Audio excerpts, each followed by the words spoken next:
Movie का start 1845 में एक विच को फांसी देने से होता है, जहां एक प्रीस्ट और कुछ कैथोलिक रिलीजन के फॉलोअर्स ने उसे एक ट्री के साथ लटकाया होता है। यहाँ वो लोग उसके चेहरे पर मास्क लगाकर उसे जिंदा जला देते हैं और एक्सॉर्सिज्म करते हुए उसकी स्पिरिट को कर्न डॉल में कैद कर देते हैं। सीन चेंज होता है और हम प्रेजेंट टाइम का सीन देखते हैं, जहाँ हमें एक रिपोर्टर नजर आता है जिसका नाम गैरी है। वो एक बहुत फेमस न्यूज एंकर था और फेक न्यूज फैलाकर फेमस हुआ था। लेकिन ऐसे ही एक फेक न्यूज स्कैंडल की वजह से उसका करियर बर्बाद हो गया था और अब वो स्ट्रेंज और अनयूजुअल चीजों की रिपोर्टिंग किया करता था। वो बैन नामी एक फार्मर के पास आता है जिसकी काऊ के साथ किसी ने प्रैंक किया था और गैरी को ये न्यूज बिल्कुल भी इंटरेस्टिंग नहीं लगती और वो वहाँ से जाने लगता है कि वहीं उसकी मुलाकात फादर हैगन्स से होती है। फिर उसे एक डेड ट्री दिखाई देती है जिसमें से कुछ स्ट्रेंज सी आवाजें सुनाई देती हैं। ये वही ट्री थी जहां उस विच को 1845 में जलाया गया था। उस ट्री के पास एक चर्च भी था। गैरी को इस ट्री में कुछ चमकता हुआ नजर आता है और वो जब इस चीज को बाहर निकालता है तो वो एक कर्न डॉल थी और उसे चेन से बांधा हुआ था और उस पर एक डेट मेंशन थी, 31 फरवरी 1845। और ये बिल्कुल नामुमकिन सी बात थी क्योंकि फेब के महीने में 31 डे नहीं होते। यहाँ पर फार्मर उसे बताता है कि ये कर्न बेबी डॉल है और वो इस डॉल को गुड लक के लिए फार्म्स में दफन करते हैं। फेक न्यूज बनाने के लिए गैरी के जहन में एक आइडिया आता है और वो इस डॉल को तोड़ देता है और फार्मर की इसकी काऊ के साथ न्यूज लिखता है कि फार्मर की फार्म में एक एंशिएंट डॉल मिली है और उसके बाद उसकी काऊ के साथ सैटेनिक अटैक शुरू हो गए हैं। ये तो थी एक फेक न्यूज, लेकिन गैरी नहीं जानता था कि उसने अनजाने में एक डिमोनिक स्पिरिट को आजाद कर दिया है। जब वो रात में वापस जा रहा होता है तो अचानक उसकी गाड़ी के सामने एक लड़की आ जाती है और कार का एक्सीडेंट हो जाता है। गैरी उस लड़की का पीछा करने लगता है और वो लड़की चलती हुई उसी दरख्त के करीब जाकर बैठ जाती है। वो उस वक्त पजेस्ड कंडीशन में होती है और वो गैरी का थैंक्स करती है और वहीं बेहोश हो जाती है। गैरी उसे उठाकर नजदीक वाक़े चर्च में ले जाता है जहां उसकी मुलाकात दोबारा से फादर हैगन्स से होती है और उसको पता लगता है कि उस लड़की का नाम एलिस है और फादर हैगन उसके अंकल हैं। एलिस बचपन से ही ना बोल सकती थी और ना सुन सकती थी। अब उसकी फैमिली डॉक्टर नेटली आकर उसका चेकअप करती है और नेटली उससे इशारों की जबान में बात करती है। गैरी ये देखकर हैरान हो रहा होता है क्योंकि उसने कुछ देर पहले एलिस को बात करते हुए सुना था। फिर हम देखते हैं कि नेटली गैरी को ड्रॉप कर देती है और कहती है कि उसे शुक्र अदा करना चाहिए कि वो पुलिस के पास कंप्लेन करने नहीं गई, क्योंकि सबको मालूम था कि गैरी एक फेक आदमी है और वो बहुत ज्यादा अल्कोहलिक भी हो चुका था। नेक्स्ट डे गैरी एलिस को चेक करने जाता है। चर्च में प्रेयर चल रही होती है और सामने बैठी एलिस मैरी के स्टेचू के सामने प्रे कर रही होती है कि अचानक एलिस को कुछ आवाजें सुनाई देती हैं और वो इन आवाजों के ताक़ुब में बाहर निकल जाती है और चर्च में मौजूद तमाम लड़कियां उसके पीछे जाने लगती हैं। वो सब हैप्नाटाइज कंडीशन में एक लाइन में चल रही थी और एलिस के पीछे जा रही थी। फिर एलिस उसी ट्री के पास जाकर रुक जाती है और उस ट्री पर एक औरत की स्पिरिट को देखती है। फादर हैगन्स और गैरी भी एलिस का पीछा करते हुए उसके पास पहुंचते हैं। फिर जैसे ही फादर हैगन एलिस को टच करते हैं, एलिस सबके सामने बोल पड़ती है और वो कहती है कि यहाँ एक लेडी है जिसका नाम मैरी है, यानी मदर मैरी। और यहाँ आने वाले तमाम लोग समझते हैं कि ये एक मिरेकल है, क्योंकि वो लोग एलिस को बचपन से जानते थे कि एलिस ना बोल सकती थी और ना ही सुन सकती थी। नेटली भी एलिस को बोलते हुए देखकर हैरान रह जाती है। अब वो एलिस के कुछ टेस्ट करती है जिसमें सब कुछ नॉर्मल आता है। इस पर नेटली खुश भी थी, हैरान भी और कंफ्यूज्ड भी, और वो सोचती है कि ये कैसे हो सकता है। गैरी अब अपनी पुराने न्यूज चैनल की एम्प्लॉय मोनिका को फोन करता है और एक ब्रेकिंग न्यूज के बारे में बताता है कि उसके पास एक स्टोरी है जो कि बिल्कुल सच है। मोनिका उस पर यकीन नहीं करती क्योंकि उसकी फेक न्यूज़ की वजह से कई एम्प्लॉयज की जॉब जा चुकी थी। उस रात गैरी ख्वाब में देखता है कि एक आबशार एक पुराने घर के करीब बह रही है और उसमें से एक डेमोनिक स्पिरिट बाहर निकलती है और गैरी पर हमला कर देती है। गैरी की आंख खुल जाती है और वो देखता है कि सीलिंग से उसके ऊपर पानी गिर रहा था और वहाँ ब्लैक मोल्ड थी। नेक्स्ट डे बहुत से लोग एलिस से मिलने आते हैं और उनमें एक फिजिकली डिसेबल बच्चा भी होता है। वो उसके पास जाती है और उसे कहती है कि मदर मैरी पर यकीन करो और उठ कर चलो। वो बच्चा खड़ा हो जाता है और चलना शुरू कर देता है।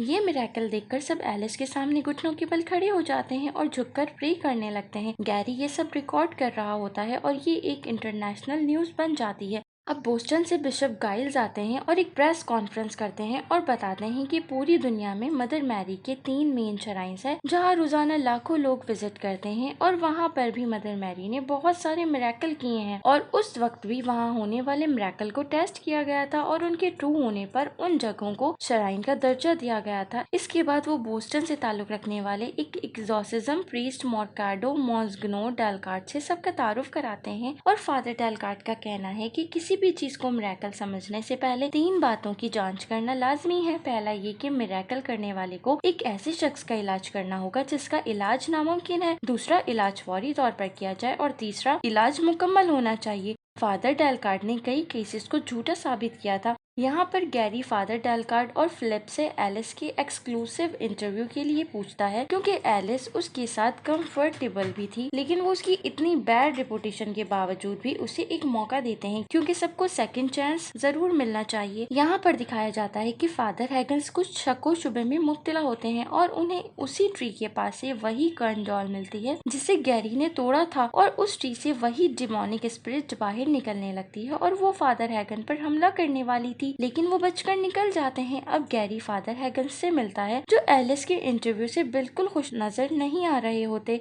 फादर हैगन्स को ऐसा महसूस होता है कि जैसे गैरी एलिस का फायदा उठाना चाहता है। तभी father Hagen father court Marton Lothar king को कोच करते हुए कहते हैं जहां गॉड के लिए एक चर्च बनाया जाता है वहीं डेविल अपना घोंसला भी बनाता है, यानी डेविल ऐसे मिरेकल से अट्रैक्ट होता है। वो एलिस के लिए बहुत परेशान थे क्योंकि बहुत सारे ऐसे लोग जिनके साथ मिरेकल हुए थे तो वो या तो मर गए थे या फिर अजीबोगरीब सिचुएशंस का शिकार हो गए थे और उन्हें लगता था कि इस तरह से एलिस पर डिमोनिक अटैक का चांस बढ़ गया है। और यहाँ एक बात पता चलती है कि फादर हैगन लंग्स के कैंसर में मुब्तला हैं। उनके पास ज्यादा वक्त नहीं था। सीन चेंज होता है और हम चर्च में फादर डेलकार्ट और गैरी को देखते हैं। वहाँ एलिस भी होती है और बहुत अच्छा गा रही होती है कि अचानक फादर हैगन को सीने में दर्द उठता है और वो दर्द से तड़पते हुए गिर जाते हैं। एलिस उनके पास जाती है और उन्हें मदर मैरी पर यकीन करने के लिए कहती है और कहती है कि क्या वो उसे अपनी सोल के साथ सर्व करेंगे और उनके हाँ कहने पर एलिस उन्हें छूती है और उन्हें मुकम्मल तौर पर ठीक कर देती है, बिल्कुल एक मिरेकल की तरह। और उसके बाद फादर हैगन को एलिस के बिल्कुल पीछे एक डीमन नजर आता है जिसे देखकर फादर हैगन बहुत ज्यादा खौफजदा हो जाते हैं। अब उन्हें यकीन हो जाता है कि ये मदर मैरी नहीं बल्कि एक डीमन है। फादर डेलकार्ट इस मिरेकल को देखकर हैरान रह जाते हैं क्योंकि उसकी तीनों शर्तें पूरी हो चुकी थी। हैगन शदीद बीमार था और उसके पास ज्यादा वक्त नहीं था और अब वो बिल्कुल ठीक था और फौरी तौर पर उसका इलाज किया गया था। इसके बाद बिशप गाइल्स आकर बैनफील्ड को एक श्राइन डिक्लेयर कर देते हैं और एलिस एक इंटरनेशनल कल्ट फिगर बन जाती है और गैरी को भी मोनिका की तरफ से ऑफर्स मिलने लगती हैं जहां वो अपनी पुरानी पोजीशन वापस मांगता है, लेकिन बैनफील्ड के मुकामी लोग डर की मारी वहां टाउन से जाने लगते हैं क्योंकि उनके ख्याल में ये काम एक डीमन का भी हो सकता है। और सीन चेंज होता है और हम गैरी और डॉक्टर नेटली को एक साथ टाइम स्पेंड करते हुए देखते हैं। गैरी डॉक्टर नेटली को कर्न बेबी डॉल की स्टोरी सुनाता है। डॉक्टर कहती है कि फार्मर उसे गुड लक के लिए जमीन में काटते थे, लेकिन उन्हें डिमोनिक स्पिरिट को कैद करने के लिए भी यूज किया जाता था और उन पर अनहोनी डेट्स लिखी जाती थी ताकि लोग जान सकें कि वो इविल डॉल है। ये सुनकर गैरी डर जाता है क्योंकि उसने पहली फेक स्टोरी के चक्कर में कर्न डॉल तोड़ दी थी। नेक्स्ट मॉर्निंग वो डॉक्टर नेटली के साथ चहलकदमी करने के लिए जाता है और वो उसी आबशार पर जाते हैं जो गैरी ने अपने ख्वाब में देखी थी। ये चर्च की प्रॉपर्टी थी जो कि अब वीरान थी। गैरी का एलिस पर अब यकीन कम होने लगता है और अब उसे वही स्पिरिट आबशार में नजर आती है जो कि उसे ख्वाब में नजर आई थी।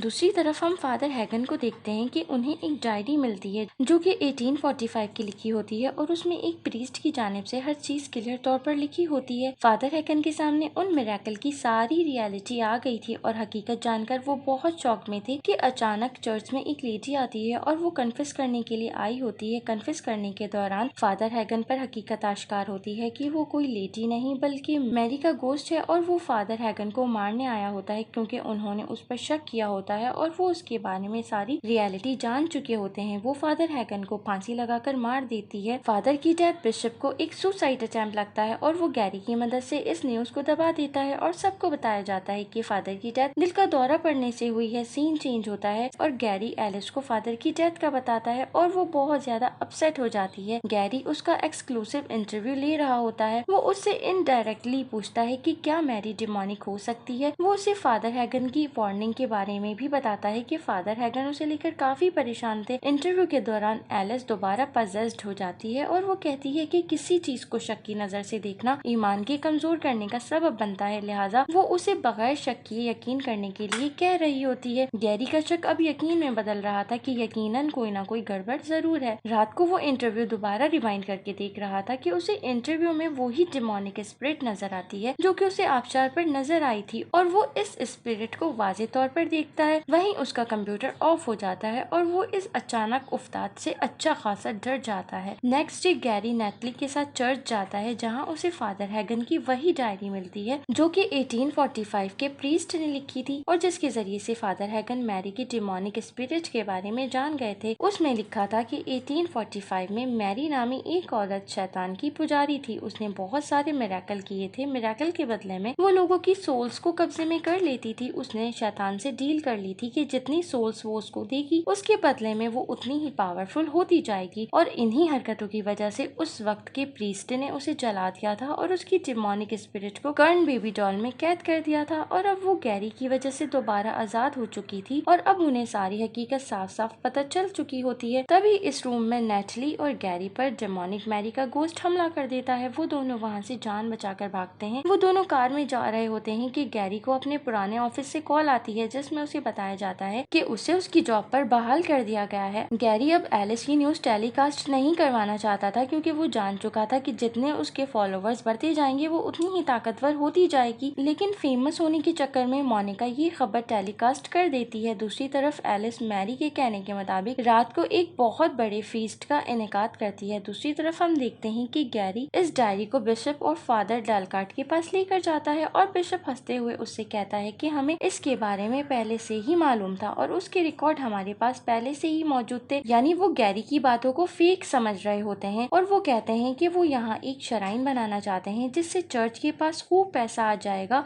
क्योंकि उनके मुताबिक यहाँ लाखों लोग एलिस से मिलने आएंगे। फादर डेलकार्ट ये जानकर शॉक्ड रह जाते हैं कि ये सिर्फ पॉलिटिक्स थी और बिशप ने बिलीफ को प्रॉफिट के तौर पर इस्तेमाल किया था। यहाँ गैरी उनको एक्सपोज करने की धमकी देता है लेकिन उसकी क्रेडिबिलिटी बिशप के सामने कुछ भी नहीं थी। इसी वजह से उन्होंने उसे दूसरा चांस दिया था क्योंकि वो जानते थे कि अगर ये बात फेक भी निकली तो गैरी उसे सच साबित कर देगा, लेकिन ये बात रियल थी। सीन चेंज होता है और हम देखते हैं कि गैरी चर्च के आर्काइव्स पढ़ रहा है। वो मैरी का स्टेटमेंट पढ़ता है जिससे पता चलता है कि मैरी का एक बेटा भी था और मैरी ने शैतान से डील की थी कि उसकी स्पिरिट उसकी ब्लड लाइन में से ही किसी को पजेस्ट कर सकती है और उसने एलिस को इसीलिए पजेस्ट किया था क्योंकि वो उसकी नस्ल से थी। गैरी ये तमाम बातें नेटली को कॉल पर बता रहा होता है कि मैरी का गोस्ट उस पर अटैक करता है लेकिन अचानक वहाँ फादर डेलकार्ड आ जाता है और उसे बचा लेता है। अब फादर को गैरी पर यकीन आ जाता है कि वो झूठ नहीं बोल रहा था। वो मैरी की डिमोनिक स्पिरिट को कर्न बेबी डॉल में कैद करने का प्लान बनाता है। फादर डेलकार्ड रिचुअल्स की तैयारी कर रहे होते हैं कि अचानक उनके सामने का क्रूसिफिक्स जलना शुरू कर देता है जो कि उनकी हॉली मैच स्टिक से जल गया था और वो जलता हुआ क्रूसिफिक्स उनके ऊपर गिर जाता है और वो वहीं जलकर खाकस्तर हो जाते हैं। दूसरी तरफ हम देखते हैं कि एलिस ने तमाम लोगों को बुला लिया था और वो उनसे मैरी पर अंधा एतमाद करने को कह रही थी। मोनिका उसे लाइव टेलीकास्ट कर रही थी और लाखों लोग उसे देख रहे थे। डिमोनिक मैरी की ताकत अब बहुत ज्यादा बढ़ना शुरू हो गई थी और उसे रोकना बेहद जरूरी था। अब यहाँ गैरी एक प्लान बनाता है क्योंकि मैरी की ताकत लोगों की यकीन और विश्वास पर डिपेंड करती थी। अगर वो लोगों के अंदर से मैरी पर यकीन को खत्म कर दे तो उसकी ताकत भी खत्म हो जाती। लिहाजा गैरी और नेटली चर्च साइड उसी फीस्ट में पहुंच जाते हैं जहां बहुत सारे लोग मौजूद थे। नेटली साइन लैंग्वेज में एलिस को कहती है कि मैरी इविल है, उसकी बात मत सुनो। गैरी भी वहां मौजूद लोगों से कहता है कि एलिस का ठीक हो जाना कोई मिरेकल नहीं बल्कि वो अपने आप ही ठीक हो गई थी और उस बच्चे का ठीक हो जाना भी प्लेसबो इफेक्ट बताता है और वो कहता है कि गॉड पर बिलीव रखो। और यहाँ गैरी झूठ बोल रहा होता है क्योंकि ये मिरेकल सच में हुए थे, लेकिन अब की बार ये झूठ किसी फेम के लिए नहीं बल्कि डिमोनिक मैरी की ताकत को कम करने के लिए थे। जब वो कहता है कि ये सब फेक है तो लोग उसकी बातों पर यकीन करने लगते हैं और अब एलिस को भी गैरी और नेटली की बात सच लगने लगी थी और अब एलिस भी लोगों को मैरी के खिलाफ करने लगती है। तभी मैरी एलिस से रिचुअल जारी रखने या फिर दोबारा पहले जैसा हो जाने का कहती है, लेकिन मैरी की हकीकत को जानने के बाद एलिस भी कहने लगती है कि ये मिरेकल झूठे हैं और अब चूंकि लोगों का यकीन मैरी पर कम होने लगता है तो मैरी गुस्से में आ जाती है और उसकी स्पिरिट ट्री से बाहर आ जाती है और सबको डराने लगती है और वो सबसे पहले बिशप गाइल्स को मार देती है क्योंकि उसने पहले ही अपनी सोल उसे सौंप दी थी। वो उसकी सोल को मुकम्मल तौर पर खा जाती है और उसे राख में बदल देती है। वो गैरी पर भी अटैक करती है लेकिन एलिस उसके सामने आ जाती है और उसे बचा लेती है क्योंकि उसने अपनी ही औलाद पर अटैक कर दिया होता है, इसलिए वो खुद ब खुद जलकर खत्म हो जाती है और उसकी स्पिरिट भी साथ में खत्म हो जाती है। और मैरी की रूह खत्म होने के बाद एलिस भी मर जाती है और गैरी पहली बार दुआ करता है एलिस के जिंदा हो जाने की। और हम देखते हैं कि एलिस की आंखें खुल जाती हैं, लेकिन वो अपनी बोलने और सुनने की सलाहियत खो चुकी होती है और पहले जैसी हो जाती है। और यहीं उसका कर्स खत्म हो जाता है जो कि मैरी ने उसे दिया था। और गैरी उसकी जान बचाने के लिए उसे थैंक्स कहता है। फिर वो लोग फादर हैगन की कब्र पर जाते हैं और उनके लिए प्रे करते हैं। और एट द एंड हम देखते हैं कि मदर मैरी के इस स्टेचू की आंखों से ब्लड निकल रहा है। यहाँ दिखाई जाने वाली मैरी एक चुड़ैल थी जिसे ब्राइड ऑफ सैटर्न भी कहा जाता है। और इस स्टेचू को देखकर ऐसा लगता है कि मैरी की स्पिरिट अभी तक जिंदा है क्योंकि उसकी ब्लड लाइन खत्म नहीं हुई थी और एलिस जिंदा थी और एलिस उसकी लाइफ हासिल करने की एक कड़ी थी। जैसे ही मैरी ने एलिस पर अटैक किया वो खुद राख में तब्दील हो गई और यही फिल्म का एंड हो जाता है। Thanks for watching.